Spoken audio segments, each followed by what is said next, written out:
พี่น้องเลยเนาะกะมันเข้าแท่นบ่ได้มาคนครัวเบิ่งว่าทางไอ้ตุ้ยระบายแดงเพิ่นว่าสายไฟแดงนี่บ่ได้คันใส่แบบประเภทจอดประเภทตัดเหล็กสายไฟมันน้อยนี่บ่ได้ยานมันเปื่อยมันต้องระดับใดคิดว่ามันปลอดภัยนี่แหละคือสายไฟนี่ 2x6 นี่ซ้ำนี่บ่แม่นเนาะสำหรับเงินที่จกในมื้อนี้เนี่ยแม่นเงินที่สมทบพี่น้องสมทบที่ยังเหลือนำบ่ตูนเนี่ย2ล้านกับ200,000เมื่อเช้านี้ก็เอาให้สร้างแดงแล้วค่าไม้ไผ่พี่น้องเอ้ยค่าไม้ไผ่แล้วก็นี่อีกให้น้องชายเพิ่นไปซื้อแต่สิท่าเบิ่งว่าใน2ล้านนี่มีเรือหรือบ่หรือจังได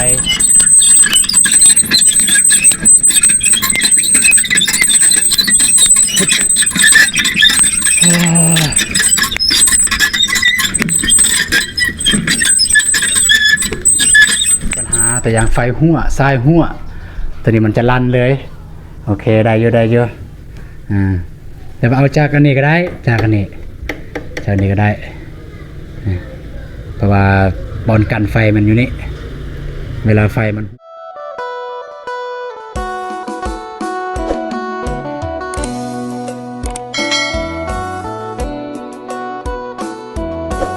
เอากราบทักทายสบายดีเด้อสบายดีพ่อแม่พี่น้องหมดสุขยินดีต้นหับซ่องตูนแนวเส้นเก่าเส้นเคยพี่น้องเนาะมื้อนี้ก็บ่ได้ไปใส่พี่น้องยังอยู่กับนี่แหละตั้งแต่มื้อเช้านั่นแหละจนฮอดมื้อนี้ก็ยังสืบต่อภารกิจนี่แหละสร้างเฮือนเบิ่งทางทีมงานสร้างแดงเพิ่นเฮ็ดหยังแน่ทางบ่ตูนเองก็มีหยังบ่ที่พอช่วยเพิ่นได้อำนวยความสะดวกให้เพิ่นบ่ตูนก็สิซอยเพิ่นพี่น้องเนาะโดยเฉพาะว่าน้ำไฟบ่จังซั่นจังซี่คือจังซี่แหละไฟเพิ่นจะได้ไฟบ่ตูนก็ต้องได้ไปเอาไฟนี่กำลังหาน้องทรายเพิ่นออกเลยกำลังหาน้องทรายเพิ่นมาซอยดึงสายไฟมาซอยขุดสิฟังลักสิเอาไม้ไผ่นี่ละใส่ลักเลยชีวิตอยู่บ่รถแบนคันโบนั่นใส่ลักกันนี่เลยจะได้อยู่พี่น้องแต่ว่ามันบ่คือเป็นลักส่วนรวมเฮามาใส่เป็นของส่วนตัวบ่อยากงามปานใดเนาะกัน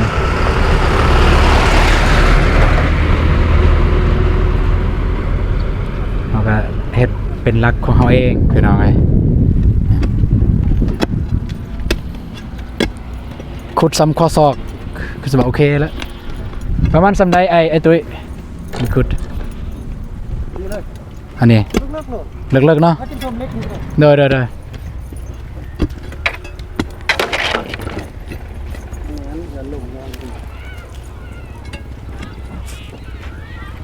ตั้งแต่พุ่นมาพี่เลยเนาะ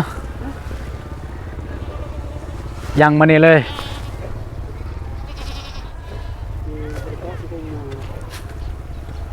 ก็ใส่เศร้าเลยนะใส่เศร้านี่เลยบูว่าขึ้นได้แล้วบ่แต่ว่าก็ลองโยนเอาไฟอีกลำนึงก็ใส่ไม้ไฟลำหนึ่งเนาะโอเคเอาสายไฟมัดตรงอย่างนี้โอเคนกบินนะมันสิตามผมเลย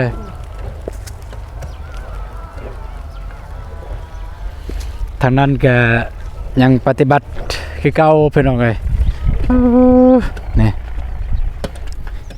เดี๋ยวน้องทรายเพิ่นขุดแล้วเพิ่นจึงยังสายไฟเพิ่นน้องเอ้ยบ่มีคนจับเกาะซ้ำ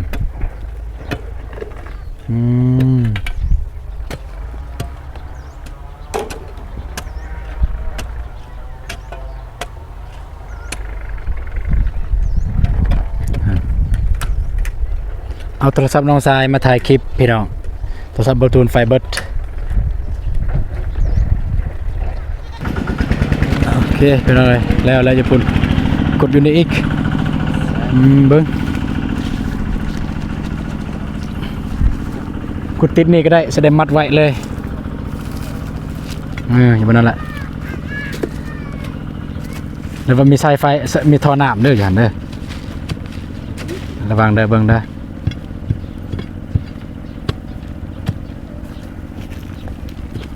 นี่แหละพี่น้องเอ้ยก็สิเอาไฟตั้งแต่เฮือนนี่สิเอาไฟตั้งแต่เฮือนนี่มานี่เลยตั้งแต่เฮือนอ้ายของบ่ตูนเองนี่อ้ายลูกของลูกป้าลุงตระกูลเดียว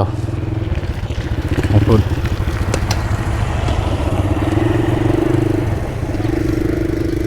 โอเคพี่น้องเอ้ยเนาะก็ มันเข้าแท่นบ่ได้บ่ มาคนครัวเบิ่งว่าทางไอ้ตุ้ยระบายแดงเพิ่นว่าสายไฟแดงนี่บ่ได้คันใส่แบบประเภทจอดประเภทตัดเหล็ก สายไฟมันน้อยนี่บ่ได้ยานมันเปื่อย มันต้องระดับใดคิดว่ามันปลอดภัย นี่แหละคือสายไฟหลายนี่2คูณ6นี่ สำนีบ่ แม่น โอ้ ๆ2คูณ6นี่เฮาใส่ยานว่า แล้วเขาอายในบ่ฮอดบ่แต่พุ่นมาพี่ มันบ่ถึงติ ถึง ว่าไอ้มันสั่นสำนี้เฉพาะหน้างานหั่นนะ โอ้เฉพาะหน้างานนั่นน่ะเนาะ แม่นๆ เด้อๆๆๆ เฉพาะหน้างานเฮาใส่ อายคิดว่าเท่าใดแล้วราคาเนาะบ่เคยซื้อ ราคามันบ่แน่นอนเด้ออาจจะซื้อเฮิงเลยได้นี่นะ อายเคยซื้ออันนี้เท่าใดล่ะ 2ล้านปลาย ว้าว2ล้าน 2ล้านปลายตัวโครงหนึงได้นี่ซื้อมาแต่เซ่ 100 เมตรเนาะ แม่น100 เมตร โอ้100 เมตรอันนี้คันสิซื้อนี่ซื้อ50 เมตรเนาะของน้องนี่ เอาประมาณ60นี่ 60 เมตร แม่นเอา60 เมตรซะ โอเคโอเค มันเรือก็มาเกาะไว้ ได้ สะดวกน้องสิใส่มื้อหน้านะ ได้ เอาซื้อมาไว้เพื่อไว้นะบ่แม่นเอาซื้อมาแล้วบัดยามอันนั้นก็เฮาสิไปปะมันนะ อ๋อ เอาซื้อมาไว้ดีกว่า แล้วนอกจากทรายแล้วเนี่ยมีหยังแหน่ กระดานเด้อซื้อกระดานไฟ กระดานตัวกระดานเลยป่ะ กระดานไฟคันว่าสีขาวก็ได้ ป้ายเฮาเปิดปิดไง หรือว่าน้อง กระดานหรือว่าสวิกก็เฮ็ดแป้นใส่กระดานนี่เฮ็ดเอาแป้นใส่เฮ็ดกระดานก็ได้เนาะ เอาแป้นก็ได้ แต่ว่าตอนตัวซื้อตอนนี้คือสวิก ต้องได้ซื้อสวิกอีสังเขินนะตัวดำๆหน่อยๆ อ๋อ นะ สวิกกันแหละ สวิก สวิกปิดเปิด ปักเสียบแบบนี้ อ๋อปักเสียบใหญ่แบบนี้ป่ะ เอารุ่นธรรมดาก็ได้พอได้เสียบเพื่อก็อยากสาดโทรศัพท์บ่หรือว่าอยากใส่เฮ็ด ปักเสียบในรุ่นธรรมดาก็ได้เนาะปักเสียบโอเครุ่นแบบนี้ประมาณแบบนี้เนาะโอเค เอามาตั้งกระดานอยู่นี่มันสะดวกนิดนึงได้แบบว่าเฮาอยากใส่เฮาบ่ใส่เฮาก็งับสวิกลง ได้ เอากระตุกมันเฮ็ดแนวกันฝนเลย ได้ เอาก็ถอดเอาสายไฟสมิงเป็นเนี้ย ได้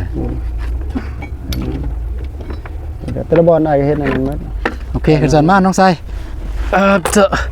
เพราะว่าสิหาน้องทรายเพิ่นแวะไปซื้อก่อนพี่น้องเลยเพราะว่าบ่ตุนก็ยังสิเบิ่งอยู่นี่แหละ ไปซื้อสายไฟบ่ โดยสิหาน้องทรายเพิ่นไปซื้อ ไปยัดซะโล ประมาณอ้ายว่าประมาณ2ล้านเนาะ โค้งหนึงหั่นเด้อโค้งหนึงหั่นประมาณนั้น แต่2คูณ6นี่อ้ายสิตัดให้เลยนี่ตัดให้มันจะไปหั่นนะเอาว่าต้องการซ้ำนี้ราคา อ๋อตัดเลย สิตัด ให้ได้ แล้วก็ ซ้ำนี้ ถือไปเลยตัดมาเลยหน่อยหนึง ถือไปเลย นึงก็พอไปตัดงาน โอ้ยใหญ่โพด บ่จะก็ตัดหน่อยหนึงเลยซ้ำนี้บ่ซ้ำนี้นะก็นี่ก็เฉพาะกับไฟพื้นกันน่ะขีมมันนี่ก็ได้ โอเคเวลา เวลาฮอดหามเด้อถามตัวขนาดสำนี้อันนี้ขนาดเท่าไหร่ก็ 2คูณ4 2คูณ4 2คูณ4ว่า2คูณ ไปซื้อขนาด2คูณ4แล้วความยาวประมาณ60 เมตร เขาก็ต่อเดือนนั่นนี่ เห็นปะ สิเฮ็ดอันนั้นเลย 60เมตรเด้อ ทางก็ได้ใส่เลยซ้ำบ่ได้แปลง มี เลย ทรายอันนี้แล้วก็มีหัวปลักเสียบแบบนี้ซื้อแบบเอามาต่อเองก็ได้ไม่แต่ซื้อหัวปลักเสียบแล้วก็ใส่วิกตัวสีดำมันฮู้ป่ะตัวปิดเปิดนะมาสำนัก3อย่างเด้อ ปักเสียบนี่แบบซื้อแบบปักเสียบใหญ่แล้วเนาะ ก็ประมาณนี้แหละ แบบนี้ก็ได้ ในประมาณนี้ หูปักเสียบบ่แม่นหัวปักเสียบมัน หัวปลักเสียบบ่แม่นหูบ่แม่นหูเนาะ หูปักเสียบ หูปลักเสียบบ่แม่นหัวคือหัวตัวเฮาปักอันนี้หู อันนึง แม่นแล้ว ปักเสียบอันนี้ บ่ตัวเอิ้นผิดเอาแบบ เห็นแจก หรือว่าสิถือตัวนี้ไปเลยก็ได้ โอ้ยบ่ถือแล้ว มันเกินเนาะ เลย มันหนักนั่นแหละไปๆมาๆตัวนั้นยังสิเอาตัวนั้นมาอีกหนัก โอเคพี่น้องเนาะก็สิเอาเงินให้น้องทรายเพิ่นเนาะ ชื่ออยู่บ่สามอย่าง บ่อันนั้น ชื่อยังบ่ รบเขาเห็นน้ำหมดแล้ว มีทรายแบบนี้ขนาดเป็นไปเลย ความยาว60เมตรแล้วก็ สวิกสวิกตัวสีดำปิดเปิดท่านแล้วก็หูปักเสียบแบบนี้นี่แบบนี้แหละ เอาไปนี่ก็ได้ เอาตัวเขาถือมาเลยเขามาประกอบแบบนี้ให้เพิ่นก็ได้ แบบคือเพิ่นนี่หรือว่า ได้แล้วนะแบบนี้ก็ได้ ได้ไอ้ตอนนั้นก็ได้ สมมุติว่าแบบมีในห้างนะแบบรุ่นตัวใหญ่แบบขนาดซ้ำนี่นะซื้อเลยบ่ เอาเลย ก็น่าจะได้แค่กันนั่นแหละ มัมี ตัวเขาไปติดอยู่กระดานบ่ นั่น ติดอยู่กระดานนะคือจังสี่ ติดอยู่กระดานปุ๊บติดแล้วก็มีสวิกอีกติดกันนะนี่ไปจากเสียบปั๊บจากสากเราสาดเป็นอย่างนะประมาณนั้นก็เพื่อลองเดี๋ยวสิเอาเงินให้น้องเพิ่นโอ้แพงได้สายไฟได้ทั้งนี้เพิ่นว่า คือมาเฮ็ดใหม่ด เป็นล้านพุ่นเด้เฮ้ย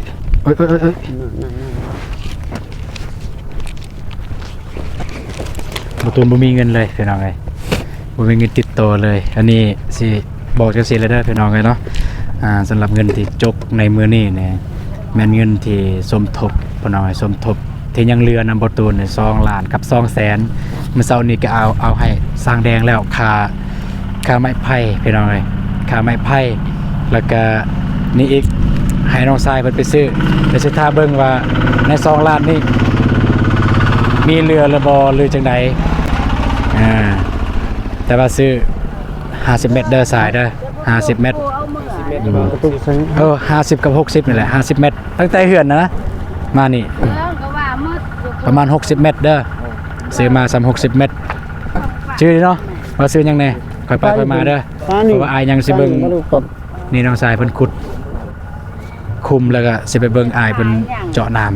ำก็เลยว่าไปบ่ทันก็เลยหาน้องทรายไปหน่อยครับค่อยไปค่อยมาเด้อเห็นบ่มีหยังก็โทรใส่เมียนขึ้นอยู่เฮือนน้องบ่ แม่น ได้ เนี่ยขึ้นมันบ่มีไฟเด้อ โอเค มันมีไฟ ซื้อจะใส่แป้งและ แต่ว่ามื้อนี้มื้อเนาะ แม่น เด้อ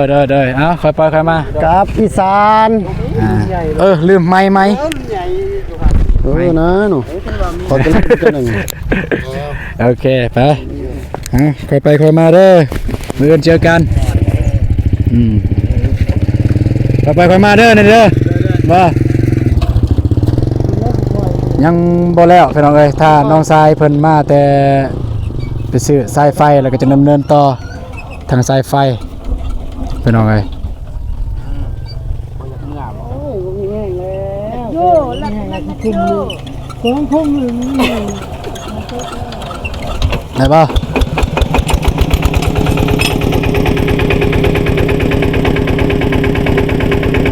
ป่วยเลย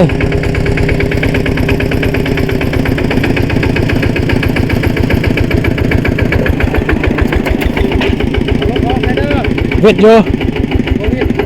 ไอ้แนงรถเด้อ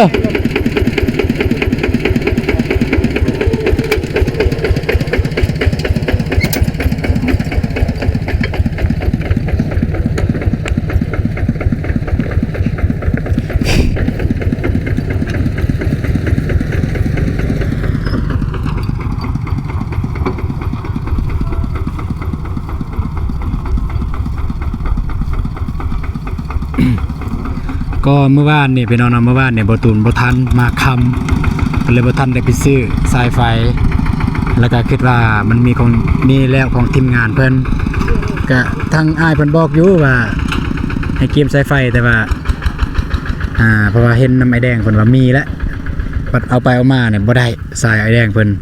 สายสีเหลืองเนี่ยบ่ได้มันน้อยโพดยานมันเวลาใส่ไฟใส่ความแรงไฟมันสิแตกสิไหม้ขุดคุมนี่มันได้3คุมแล้วพี่น้องเอ้ยทางทีมงานเพิ่นขุดยังอีกหลายคุมอยู่พุ่นยังทันแล้วเทื่อ น้ำมันในข้างนอกมัน ปะก็ได้ยันกลับไปกลับมาหรือสิมีไม่เม็ดบ่ อืมเดี๋ยวสิอยู่มือเฮือน ระวังของแตก น่าจะไม่มีมั้งของแตกมีบ่ บ่ทันแตก อ่านะ ระวังของจะแตก โอเคพี่น้องเนาะ เอาฟัง สมมุติว่า ถึงนี่ยอมเด้อ เด้อสมมุติว่าจักหน้อยเนี่ยเด็กน้อยเพิ่นเด็กน้องๆนุ่งๆเพิ่นมาฮอดเลยแล้วน้องบ่สามารถต่อได้อะนะเพราะว่าน้องก็ยอมรับว่าน้องเรื่องการต่อเนี่ยถ้าคันไอ้น้องบ่มาเนี่ยบ่มีไผต่อได้มันจะอายแล้วต่อมื้ออื่นมาต่อมันแต่พวกน้องก็สิขุดคุมไว้เลยให้ฟังเลยบ่รักเนี่ยแล้วว่ามื้ออื่นจะฟัง เอาเสื้อขึ้นมาเด้อ อ๋อมันแต่มื้ออื่นเนาะจึงฟังเนาะเด้อ สายไฟก็สายไฟแล้วดึงไปแล้ว ได้ ดึงให้ก็ดึง สื่ออันนั้นเด้อสกอตดำ สกอตมีอยู่ฮันเวียดนี่ก็มีอยู่ฮันจีน ๆสกอต มันเป็นฮันอาหารบ้านเฮานี่มีคือกันเดี๋ยวมื้ออื่นอยู่ซื้อ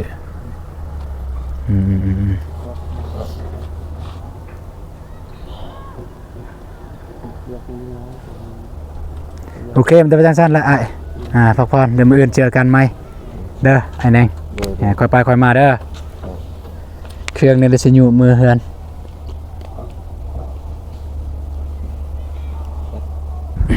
โอเคให้น้องสายเพิ่นจับกล้องกันเนาะคันแบบนี้เนี่ยได้แหละแต่ว่าคันอยากหยุดก็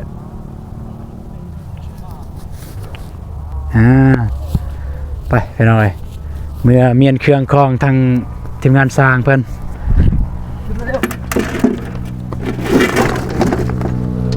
โอ้หนักเติบเด้ย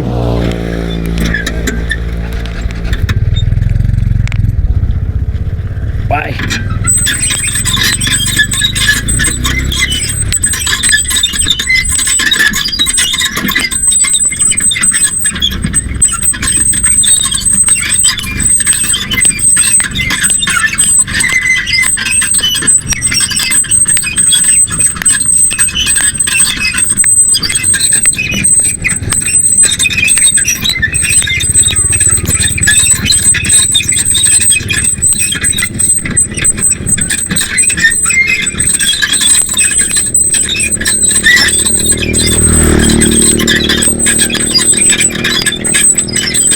ไปทางหน้าเลยก็ได้คุณอ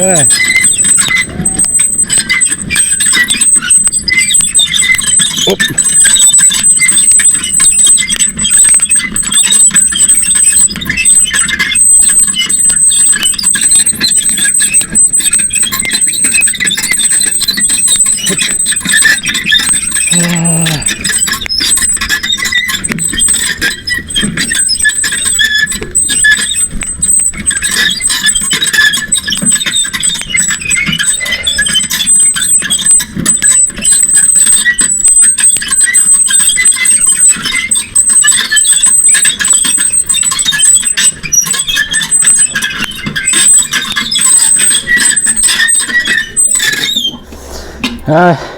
อยู่นี่มือไฟเอาแล้วอย่างนี้เพื่อนเอาไว้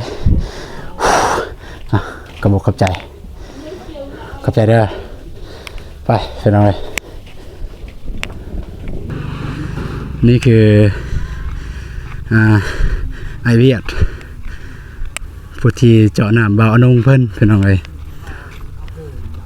ประตูนกับว่าสิเจาะแกให้อายเพิ่นเจาะก่อน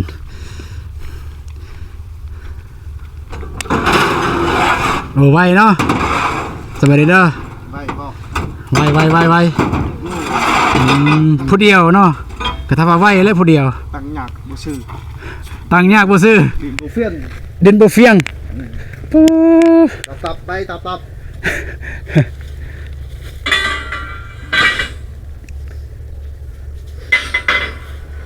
แล้วบ่ต้นมาสะคิดว่าพันจะมาซอยเพิ่นพอดีเพิ่นติดตั้งแล้วแหละคิดว่าสิมาซอยเพิ่นดอกซอยอายเพิ่นเริ่มเจาะเลยบ่มื้อนี้มื้ออื่นเริ่มเจาะเนาะประมาณจักมื้อแล้วนี่ประมาณจักมื้อแล้ว แล้วนี่ก็2-3มื้อแล้ว 2-3มื้อ5มื้อ 2-3 มื้อโอ้บ่แม่น5มื้อ เอา2กับ3 วันละ1-2 มื้อ 1-2 มื้อ3มื้อ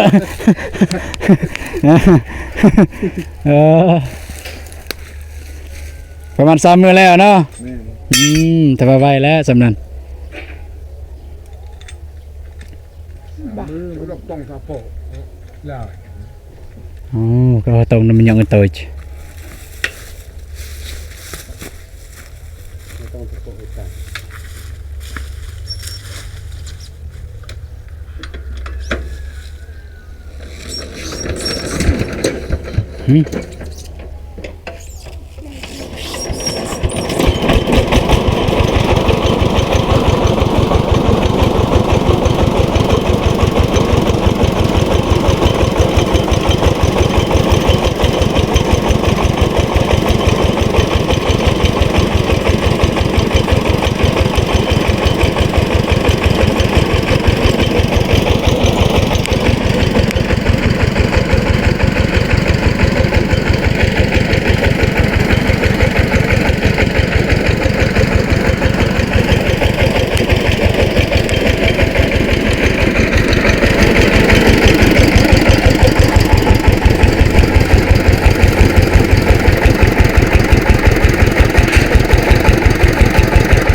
ครับเนาะ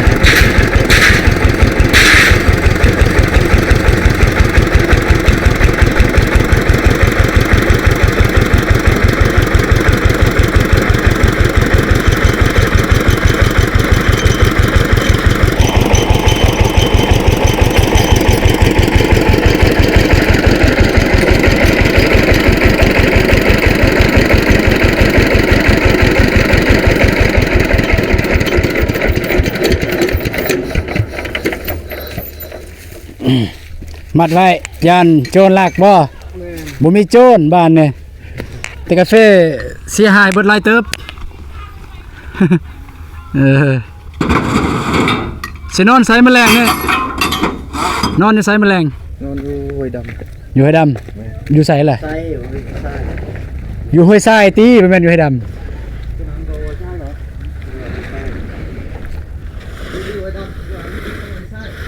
นี่ได้เข้าท่าแต่งบ่จ้ะนี่ ำเดี๋ยวที่ไปพุ่นเอากันอีก เอาคือนั่นน่ะ บ้านกาแฟบ่ แต่ว่ามื้ออื่นทางอายเพิ่นมาดำเนิน มาเลยถอด แม่นของอายของบ่ตูนเองผู้นี้พี่น้องเนาะคือผู้นี้ พอมีตัวนั้นพอย่างบ่มี บ่ตูนก็ว่าสิเจาะคือกัน แต่ว่าให้เพิ่นเจาะก่อนแล้วก็บ่ตูนก็รอท่าเบิ่งถ้า จักแม่ มีเงินมีคำก็สิเจาะ แต่ว่าทางอายเพิ่นให้ติดนี้พี่น้องก็บ่ตูนสิเจาะอะนะทางอายเพิ่นให้ติดนี้คันติดนี้เนี่ยมัน11ล้านคันจ่ายสดเนี่ยมัน9ล้านทางเพิ่นน่ะนะนั่นแหละบ่ตูนก็เลยว่าสิติดนี้ถ้าเจาะได้ก็เราถ่ายเบิ่งตัวจริงพี่น้องเลยเนาะไปเบิ่งญาติมีเครื่องที่ลืมบ่ได้เก็บเมียนพี่น้องเอ้ยเพราะว่า ถ้าเครื่องบ่ตัวเองให้แน่นี่ยานเครื่องทีมงานสร้างเพิ่นเดี๋ยวจะไปเบิ่งแล้วก็สิขึ้นไปเบิ่งว่าคันต่อไฟต่ออยู่บ่อนใดพี่น้องเนาะ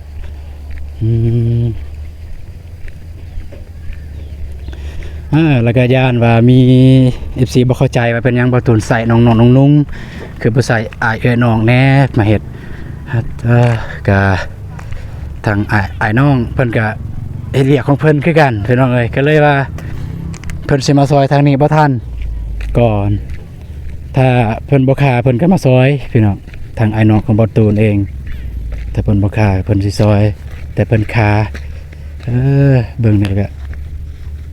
ไม้ไผ่นี่ได้สิยับเข้าในก่อน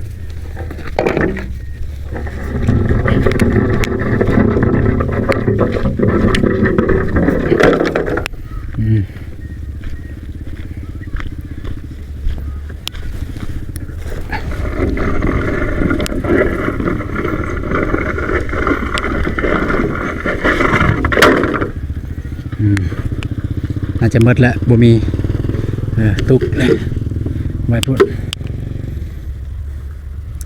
ประมาณนี้พี่น้องจะ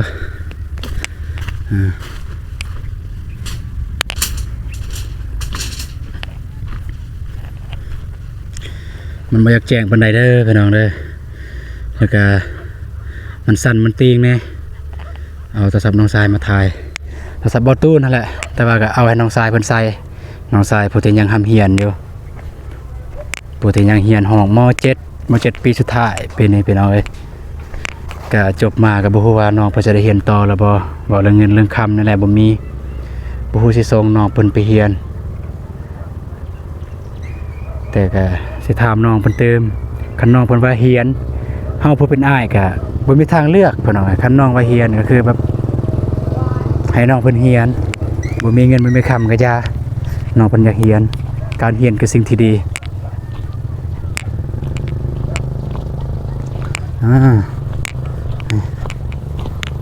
อย่าเด็กน้อยเอาไปเนี่ย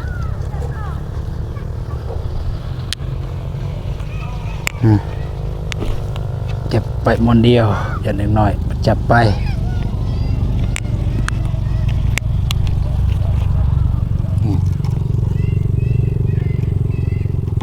รอท่ารอติดตามพี่น้องเลยบางทีว่าจะได้ไปหาน้องบองเพิ่นพี่น้องเนาะเพราะว่าน้องทำอิดน้องเพิ่นว่าสิมาหาน้องเพิ่นบ่มีรถพี่น้องแล้วบ่ตูนว่าสิลงไปรับก็บ่ทันเพราะว่าคุมอยู่นี่แหละคันน้องเพิ่นมีรถก็ให้น้องเพิ่นขึ้นมาแต่บ่มีไผมาส่งน้องเพิ่นโอ้อยู่นี่ไม่ไผเอาแล้วอยู่นี่นะไปอัพต่อ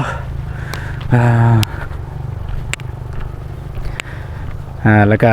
ทามสร้างว่าประมาณจากมื้อจึงย่อได้เพิ่นว่าคันดินบ่แม่นจังซี่ดินบ่มีขี้หิน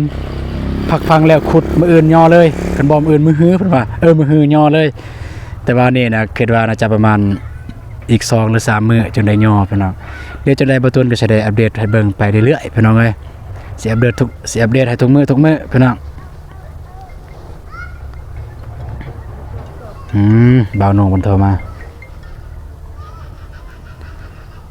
ฮัลโหลสบายดี ฮัลโหลสบายดี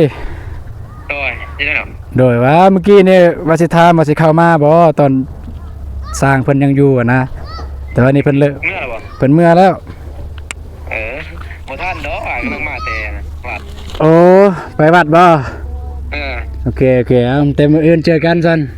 โอเคมีแต่มื่นมาแล้ว โดย โดย เอาขอบใจหลายๆ โดยเพราะว่าบ่ตูนโทรหาบ่นงสิถามว่าสิเข้ามาบ่คันเข้ามาก็สิหาเพิ่นซื้อสายไฟหันมาเลยก็นะแต่ว่าเพิ่นไปวัดเพิ่นเอาไว้เพิ่นไปวัดกับครัวแต่บ่ว่าไปเฮ็ดหยังแหน่อยู่ในวัดท่านเพิ่นก็เข้ามาบ่ทันแต่ว่ามื้ออื่นแล้วเจอกันกับบ่าวนงเพิ่นพี่น้องเนาะโอเคไปหามองไปเบิ่งมองที่จะต่อไฟเป็นแบบใดพี่น้องพุ่นละอยู่เฮือนอ้ายนี่คุมหนึงที่จะใส่ลักนี่เลิกแล้วพี่น้องเอ้ยก็บ่ได้ว่าบ่เลิกอยู่นี่อีกคุมหนึงทางให้น้องทรายเพิ่นขุดน้องทรายนี่ทางพ่อแม่พี่น้องย่านว่าบ่เข้าใจน้องทรายนี่คือทีมงานนักกีฬานักฟุตบอลขน่อยนักฟุตบอลหรือว่านักกีฬาของเบาตูนนักฟุตบอลของเบาตูนนักกีฬานะแบบเบาตูนใส่ง่ายอยู่เด็กน้อยเพราะว่าเฮาละเป็นแบบว่าครั้งนึงเฮาเคยเอาใจเพิ่นบัดนี้ล่ะเพิ่นจะเวลาเฮาใส่เวียกก็ใส่ง่ายอยู่อยู่นี่พี่น้องอันนี้ต่อได้อยู่นี่จากสวิกดำนี่เฮาต่อเอาจากสวิกดำนี่เลยไปพุ่นเพราะว่าอยู่นี่กระดานนึงพี่น้องทางเพิ่นเฮ็ดกระดานนึงแต่ว่าตัวปลอดภัยที่สุดมันกระดานเบื้องนั้นเพราะว่าเวลากระดานเบื้องนี้เนาะเวลามีไฟมีปัญหาแต่อย่างไฟหัวทรายหัวตัวนี้มันจะลั่นเลยโอเคได้เยอะแต่ว่าเอาจากอันนี้ก็ได้จากอันนี้ก็ได้เพราะว่าบอลกันไฟมันอยู่นี่เวลาไฟมันหัวมันยังมันจะลั่นหายเลยโอเคไปพี่น้องแต่ว่ามื้ออื่นใส่เบานุ่งเพิ่นมาแต่เว้นเลยมื้ออื่นให้มาต่อไฟแต่เช้าเลยโอเคพี่น้องเนาะก็สำหรับคลิปนี้ก็บ่ได้มีหยังหลายพี่น้องมีแต่บ่ตูนก็ถามทางสร้างเพิ่นต้องการหยังแน่ ที่ยังขาดเรือสำหรับสร้างเพิ่นก็คือสายไฟนี่แหละพี่น้องเอ้ยสร้างไฟแล้วก็อัปเดตความคืบหน้าสำหรับมื้อนี้แม่นฮอดไซก็คืออย่างที่พ่อแม่พี่น้องได้เห็นนั่นแหละเนาะเพิ่นขุดคุมแล้วขุดคุมได้3คุมแล้วแต่ยังอีกหลายคุมยังทันได้แล้วพี่น้องเอ้ยเพราะว่ามีอุปสรรคแน่ก็คือมีหินในจักหน่อยแล้วก็ทางสร้างเพิ่นก็เมื่อแต่ว่าอื่นเพิ่นจะมาเฮ็ดกระต๊อบแล้วมานอนอยู่นี่เลยโอเคสำหรับคลิปนี้บ่ตูนก็สิขอจบคลิปเพียงเท่านี้ก่อนพี่น้องเนาะก่อนอื่นบ่ต้องขอบคุณขอบใจเลยผู้ใหญ่ใจบุญและทุกท่านที่ตามชมคลิปของบ่ตูนตั้งแต่ต้นคลิปจนจบคลิปถ้าหากผิดพลาดประการใดวาจาใดบ่ถูกบ่ต้องก็สามารถตำหนิติชมได้สามารถให้บทเรียนให้บ่ตูนเด้อสามารถแนะนำเป็นสิ่งดีๆบ่ตูนก็พร้อมที่จะรับมาปรับปรุงปรับเปลี่ยนตัวเองให้ดีขึ้นโอเคพอกันไหมสำหรับคลิปนี้ขอกล่าวคำว่าสบายดีเด้อพี่น้องเอ้ยก็บางทีว่าได้แวะไปหาน้องบองบ่จังหน่อยก็รอถ่ายเบิ่งนำกันพี่น้องไป